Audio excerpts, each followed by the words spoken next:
Olá, pessoal! É uma honra e uma alegria estar com vocês aqui hoje. Teremos uma live imperdível com o professor Maurício Bunazar. Estamos muito contentes aqui de poder discutir esse tema tão instigante e tão atual quanto o das locações. Acho que, sem dúvida, aí é um dos temas mais agudos. Já temos um rol significativo de decisões judiciais e, por isso, nada melhor do que um diálogo para então trabalhar o tema. O professor Bunazar já está aqui presente, já solicitou a sua participação, ele já vai entrar aqui para dividir a tela comigo. Estou aqui. Maravilha, maravilha. Será que a gente consegue agora, Mar? Acho que sim. Seja muito bem-vindo, professor Bunazar.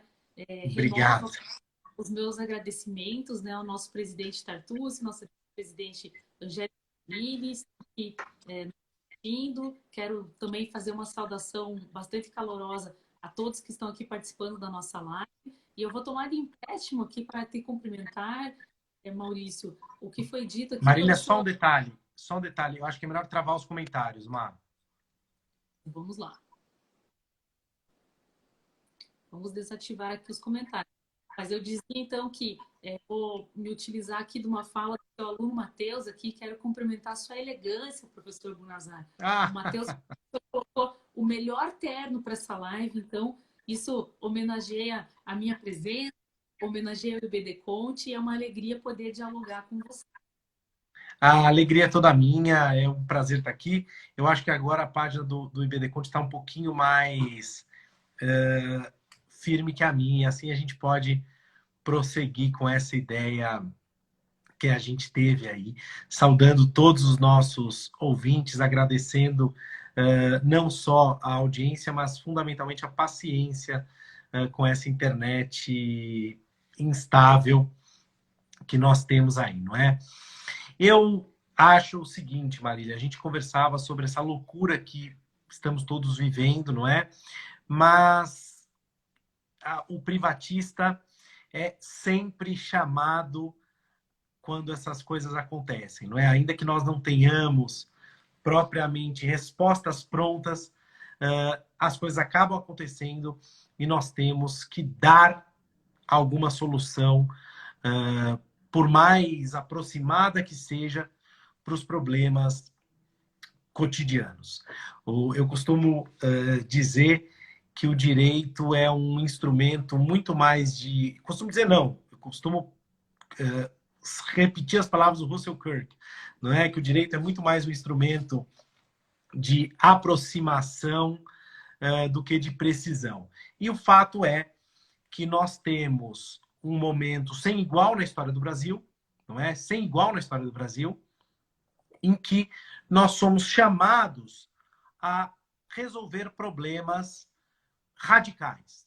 E hoje o problema que nos chama a atenção é o problema dos contratos de locação. Nós poderíamos até, né, Marília, dizer o seguinte: qual é o ponto? Qual é a diferença do contrato de locação para outros contratos? Eu dizia um dia desses, conversando com o professor Simão e com o professor Tartucci, que a locação, ele é um contrato, o contrato de locação é bastante especial, porque ou bem serve para a pessoa ter um teto sobre sua cabeça, onde ela mora, ou serve para que ela exerça a sua atividade empresarial e retire ali a sua subsistência. Claro que eu posso falar da locação por temporada como um contrato menos importante nesse momento, então a gente pode deixar de lado. Eu acho que nós temos que concentrar a nossa atenção no contrato de locação imobiliária, principalmente, e também no contrato de locação comercial. E aí, né, Marília, pensar, será que o direito positivo hoje tem resposta para os problemas pelos quais vem passando a locação? O que você acha? Olha, excelente ponto aqui para a gente começar, né, Maurício? Porque como temos projetos de lei em andamento e que até imaginávamos até que teriam sido vertidos em lei nesse momento, acho que essa pergunta realmente é necessária, né? Eu confesso a você que sou bastante reticente e acho que quando existe nova legislação tem que ser absolutamente cirúrgica, tem que ser pontual. Acho que nós temos que ter com muita cautela o ato de legislar em momentos como esse, em especial porque temos já uma tradição codificada brasileira secular e acho que o tema tem sim, em tese, condições de absorver esse tipo de os novos desafios aí que surgem e dar respostas. Então, num primeiro momento, até, digamos assim, seguindo uma resposta mais tendente, eu diria até que não, que a doutrina e a jurisprudência de forma criativa, com certeza, poderiam solver essas questões. Porém, quero firmar aqui posicionamento que tem achado que uma legislação para esse ponto específico, e aí você foi muito feliz, né, Bunazar, no que você falou, porque entre tantos contratos, por que a locação, né? Acho que você já justificou a importância social, mas eu tenho achado, ao analisar as decisões judiciais recentes, né, que uma lei, talvez nesse ponto, venha em boa hora, porque estou assim bastante alarmada com o que tenho visto, né, nas decisões aí que estão saindo. Até quero fazer um agradecimento, porque alguns colegas, alguns tribunais que referenciam em especial o Tribunal de São Paulo, está fazendo a organização de bancos de decisões e isso facilita muito, né, a nossa análise. A partir da análise das decisões dos bancos, realmente nós sentimos assim, arrepio. É verdade, Marília. Eu sempre saúdo o Tribunal de Justiça do Estado de São Paulo, porque pode parecer um pouco bairrista isso, Marília, mas é um tribunal que tem uma tradição de seriedade e uma tradição de trabalho com a segurança jurídica que é louvável. Então, embora haja decisões que a gente critique pontualmente, o Tribunal de Justiça mantém a sua tradição de ser um guia seguro na solução dos problemas que se apresentam. Eu confesso que eu também sou reticente com a criação de novas legislações. Mas eu concordo que, nesse momento específico, viria a calhar uma lei que trabalhasse pontualmente, a partir de soluções tópicas, os vários problemas que essa pandemia tem trazido. Eu chamo a atenção para o PL 1179, elaborado fundamentalmente por juristas, não é? Nós temos a iniciativa a partir do ministro Dias Toffoli, que soube reunir uma pleia de juristas, nomeadamente o professor Otávio Luiz Rodrigues, professor Leonardo Xavier, da sua casa, entre tantos outros professores importantes. Mas, infelizmente, o tratamento da locação acabou por não ser suficiente no meu modestíssimo entendimento. Não por culpa, repito, da comissão, mas porque o Senado acabou derrubando uma previsão que havia ali da possibilidade de uma eventual redução no pagamento dos valores de aluguel. Porque, meus queridos que estão nos acompanhando aí, né? A situação é a seguinte: essa pandemia fez com que as pessoas empobrecessem.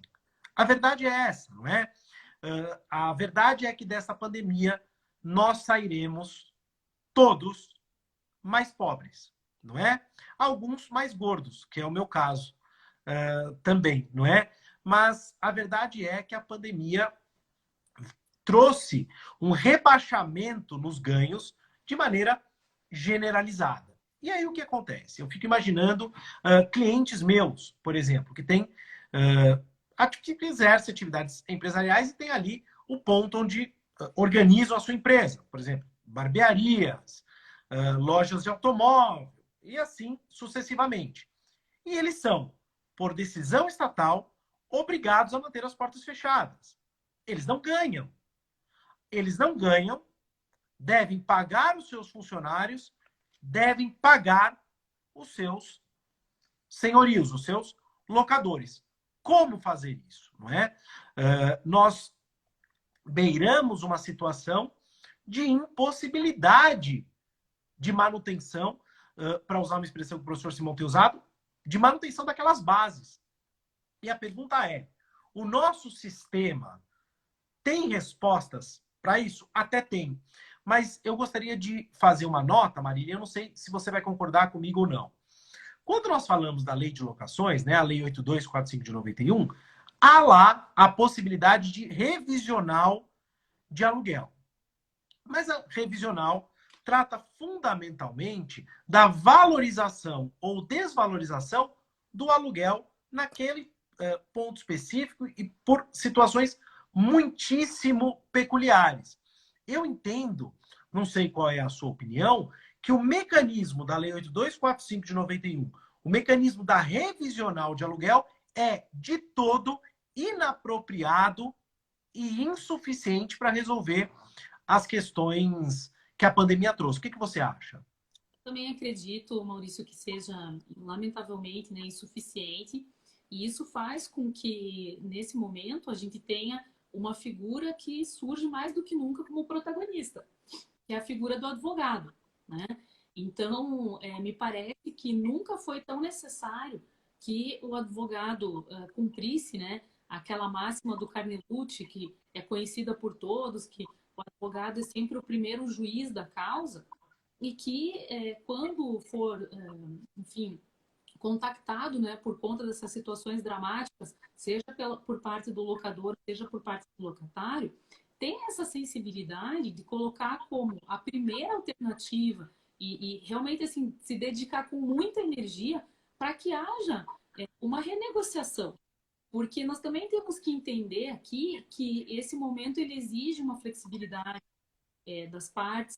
E eu fico pensando, né, em especial na experiência aqui recente da advocacia, tive a oportunidade de trabalhar numa causa logo nos primeiros momentos pandêmicos, que era exatamente aquele clichê, né, muito difundido, até exemplo de manual, podemos dizer, da viúva, né, que fazia parte daquele momento geracional, né, dos nossos antepassados, que tinham aquela ideia do quem investe em terra não erra, tinham realmente né, a propriedade como uma garantia para o futuro, e ela tem aqui em Curitiba, no bairro mais nobre, enfim, um grande casarão, inclusive histórico, tombado, realmente uma residência ali belíssima, que é alugada, né? Enfim, aqui não vou fazer maiores dilações, mas ela, no primeiro momento, ficou muito inflexível, porque nos disse, olha, mas esse é o dinheiro que eu pago, né?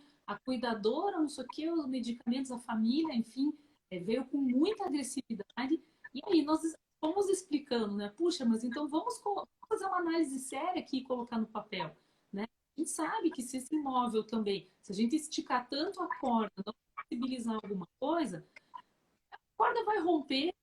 Se formos para o judiciário nesse momento, né, que a jurisprudência está assim absolutamente lotéria, não sabemos, não temos como garantir o que vai acontecer. Então, se esse imóvel for desocupado, certamente em 3 ou 4 dias ele já vai ser ocupado, né, ele já vai ser dilapidado, haver atos de vandalismo. Então, qual é o custo para suportar a manutenção dele estando vazio? E a partir dessas reflexões, né? Claro, às vezes o cliente ele não gosta muito, né, Maurício, Não, do não. pouco desse anticlímax, mas acho que o advogado tem esse papel, né? E aí, enfim, conseguimos chegar numa excelente negociação e acho que aqui talvez a melhor saída, a gente tem visto, né, muitos doutrinadores colocarem, eventualmente fazer o pagamento diferido, tentar jogar lá para frente, né, chegar em algo realmente que faça sentido, claro, com toda a correção monetária, enfim, mas eu acredito que essa seja, sem sombra de dúvida, a melhor via. Então, é o momento da gente festejar a figura do advogado, é o momento da gente festejar o princípio da cooperação, então, colocado no novo CPC, eu acho que num momento como esse, alguém que judicialize, sabe, sem ter tentado, pelo menos, ter um diálogo político, realmente não estará dando o melhor suporte. Eu concordo em gênero, número e grau com você, Marília. Eu acho que o advogado que propõe uma demanda judicial de revisão de aluguel ou de não pagamento de aluguel, sem ter tentado de maneira séria uma negociação, ele será muito mal visto pelo judiciário. Não é? Eu arrisco dizer que eu conheço um pouquinho como pensa o judiciário, pelo menos o judiciário paulista aqui, não é? Será muito mal visto se propuser uma demanda sem que demonstre uma tentativa séria de renegociação. E aí o que acontece, não é? Nós somos professores, advogados e, por dever de ofício, nós temos que comentar as decisões judiciais e, às vezes, nós adotamos um tom crítico. Ah, essa decisão deixa a desejar aqui, essa decisão é absurda por conta disso. E eu queria aqui, Marília, dividir com você um meia-culpa da doutrina. Por quê? Não é? E principalmente do legislador. Visto que, e acho que estamos de acordo com isso, que a revisional prevista na Lei 8245 não é um instrumento adequado, sobram 2 artigos do Código Civil, não é? O artigo 317 e o artigo 478. O artigo 317 do Código Civil, ele não foi, e a verdade é essa, não é?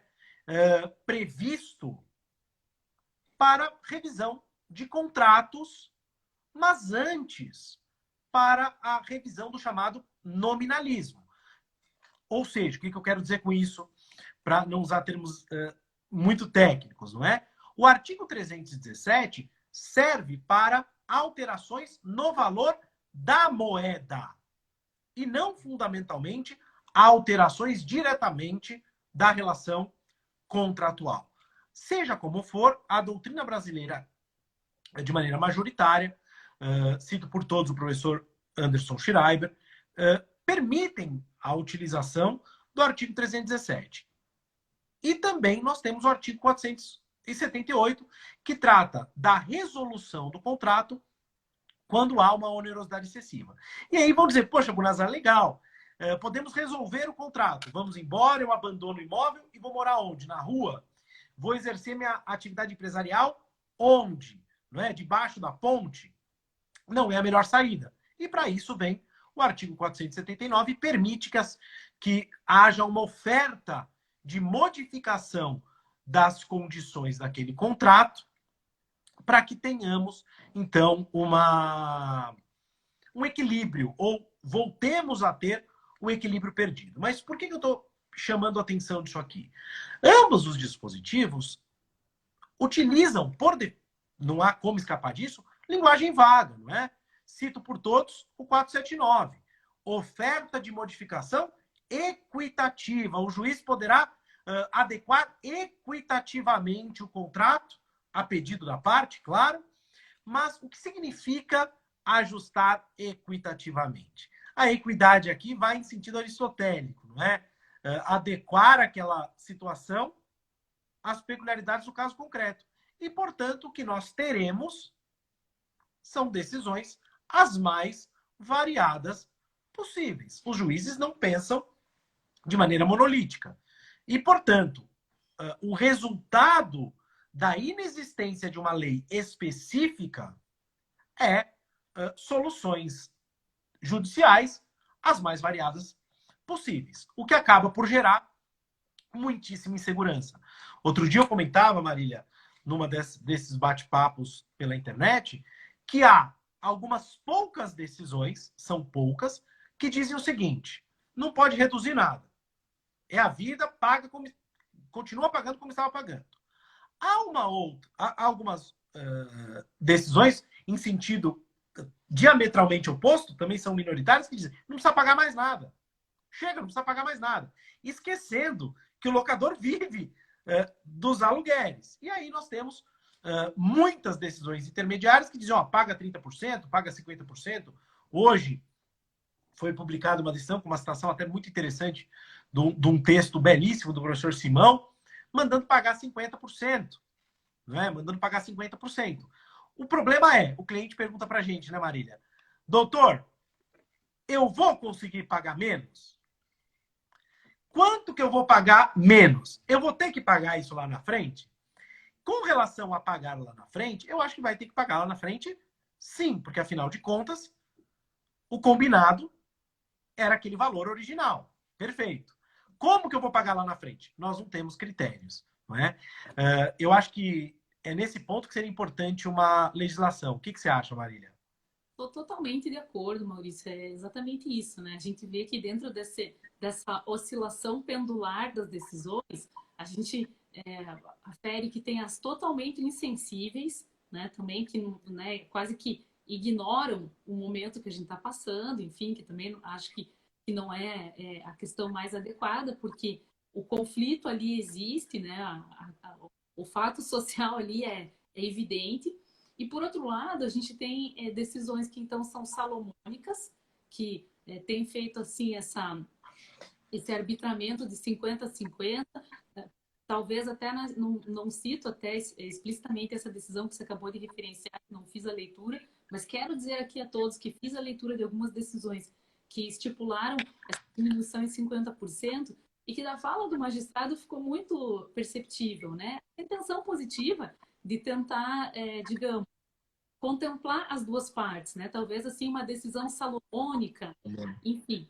E tivemos outras decisões aí que então estipulavam uma redução de 20%, a outra de 25%, a outra de 30%. Então, o que eu gostaria de chamar a atenção aqui dentro disso que você está falando, Maurício, é que, lógico, esse raciocínio que você entabulou é perfeito. E em razão de cada relação contratual ter a sua própria realidade, enfim, subjetivamente, muito natural que a gente encontre decisões que arbitrem percentuais até mesmo de redução ou de pagamento diferido em proporções diferentes. E até aí tudo bem. Mas o que me incomoda muito e o que eu realmente assim, estou revoltada aqui, já digo, talvez seja uma palavra um pouco forte, mas falo isso assim com o objetivo. Você vai ver a palavra que eu vou usar já já. Você achou revoltada forte? Você vai ver que eu vou usar já já. Porque tenho visto decisões, Maurício, que não estão respeitando a legislação vigente. E aqui eu quero lançar luzes que eu não estou falando da lei do inquilinato, eu não estou falando do Código Civil, não estou falando de polêmicas doutrinárias. Então, o que me incomoda aqui é quando uma decisão judicial não utiliza o básico do Código de Processo Civil. Do que a gente está falando aqui? Vamos ser um pouco mais específicas. Código Civil, até onde sabemos, né, Maurício, ele continua plenamente em vigor. Sim. E aí, o que a leitura dessas decisões revela? Em primeiro lugar, parece que alguns magistrados, e de novo, né, renovando aqui, a gente fala isso com muito respeito, não é nenhum tipo de ataque pessoal, a gente tem todo né, enfim, a admiração aí pela magistratura, eu mesma por lá, familiares, enfim, sociais, afetivos, mas precisamos cumprir aqui o nosso papel doutrinário, né? E a gente vê que muitos magistrados, portanto, parece que ficaram tão incomodados com essa situação e até com uma intenção positiva, eles esqueceram do dever constitucional de fundamentação. Parece que o artigo 5º aqui, inciso 35, simplesmente não existe mais. Nessas decisões, também ignoram a própria ideia de fundamentação do artigo 3º do CPC. Então, existe lá uma alegação genérica, né, do Covid e rapidamente o juiz já faz essa demissão. Realmente, olha, está muito difícil, utiliza às vezes até dados, enfim, se vale de notícias, de jornal, para dizer como o cenário está caótico e já reduz. Né? Não entra numa situação de um exame sério, profundo, sobre aquele liame obrigatório. Isso não pode ser aceito. Então, eu até faço aqui uma provocação, né? Me parece que eu tomei o cuidado, Bunazar, de entrar em alguns processos, né? Entrar nos autos, para ver como é que foi a petição. E eu vi petições que realmente eu acho que o advogado, como é que mirou no que viu e acertou no que não viu. Por quê? Porque a gente não vê naquela petição inicial que o advogado, digamos assim, tomou para si a questão do ônus da prova. Ele entendeu que existia uma inversão, não positivou a petição, mas o juiz entendeu que a questão do Covid é fato notório.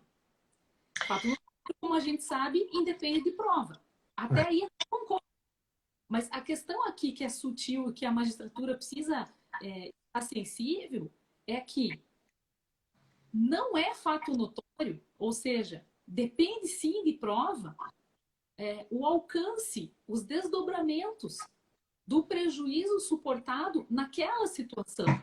Então, nós precisamos ter decisões, Bunazar, que realmente sejam muito profundas e analisem a questão específica econômica, né? A situação econômica ali do locador, do locatário, né? E faça esse exame conjugando, enfim, com as provas levadas aos autos.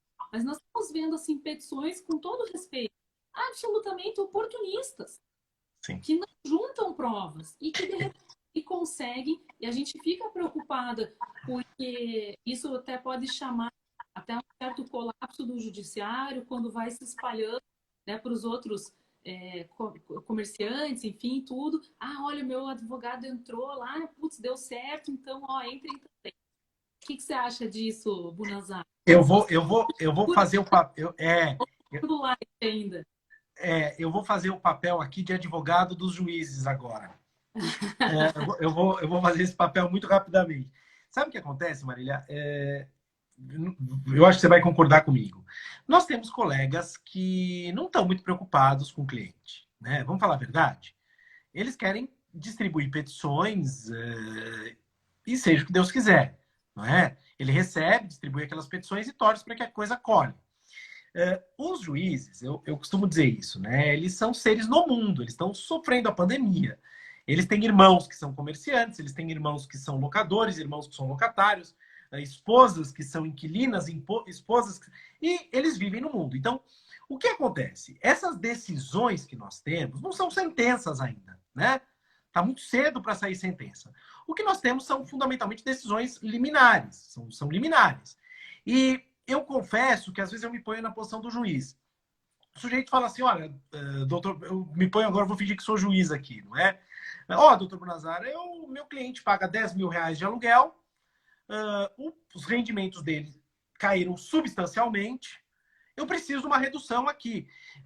O fato da minha experiência no mundo mostrar que essa pandemia está, de fato, impactando a economia de todos, acaba sendo, penso eu, suficiente para uma decisão liminar. Se aquilo vai se confirmar ao final, são outros 500. Eu acho que haverá prova e aí eu acho que teremos espaço para mostrar se de fato houve ou não um comportamento oportunístico aí. Mas eu acho que os juízes não podem ser culpados por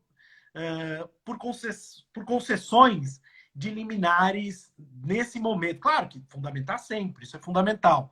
Mas por conta dessa experiência do homem na vida, da mulher na vida, da magistrada, do magistrado, que lidam com essas questões e que sabem que é provável que tenha havido esse impacto. Repito, o que, na minha opinião, é suficiente para uma liminar, mas não suficiente para uma decisão de mérito final, não é? Agora, uma outra coisa, tá tudo bem, eu acho, né? O vídeo tá correndo bem, né? Eu acho que você ficou muda aqui.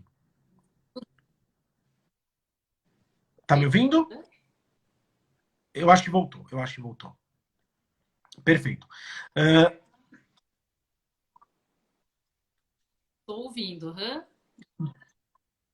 Excelente. Vamos abrir aqui, Então então. vamos abrir para algumas perguntas aí para a gente bater papo aí. Vamos ver o que o pessoal fala. Os comentários estão ativados. Aguardamos aí. Pessoal, eu acho que tá um pouco, deu uma travadinha, mas eu acho que deu para ir até o. Acho que a gente conseguiu o suficiente, né?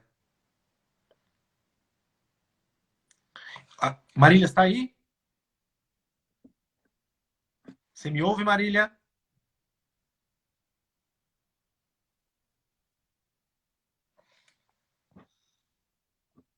Eu acho que travou.